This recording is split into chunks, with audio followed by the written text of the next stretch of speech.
Breaking news చూస్తున్నా మందు బాబులకు తెలంగాణ ప్రభుత్వం షాక్ ఇచ్చింది. తెలంగాణలో మద్యం ధరలు పెరిగాయి.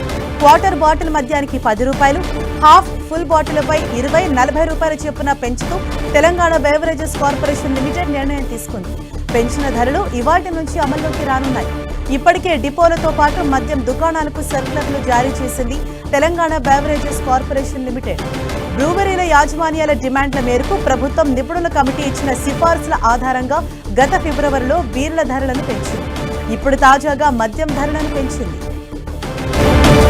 మరింత సమాచారం మా ప్రతినిధి కిరణ్ మనకు అందిస్తారు. కిరణ్, మరోసారి తెలంగాణలో మందు బాబులకు షాక్ ఇచ్చింది రాష్ట్ర ప్రభుత్వం. ఈ రోజు నుంచి కూడా పలు బ్రాండ్లకు సంబంధించి కూడా రేట్లు పెంచుతూ నిన్న సర్కులర్ జారీ చేసింది. 180 ml సంబంధించి కూడా 10 రూపాయలు పెంచుతూ, అదేవిధంగా హాఫ్ బాటిల్ సంబంధించి 20 రూపాయలు, ఫుల్ బాటిల్ సంబంధించి కూడా 40 రూపాయలు పెంచింది. ఇప్పటికే బీర్లకు సంబంధించి కూడా 15% గతంలో ఎక్సైజ్ శాఖ పెంచిన పరిస్థితి కనిపిస్తుంది. ఇక దీనికి సంబంధించి తాజా రేట్లకు సంబంధించి చూసుకుంటే కూడా ఈ రోజు నుంచి అమల్లోకి రాబోతుంది. ఇక కేవలం కొన్ని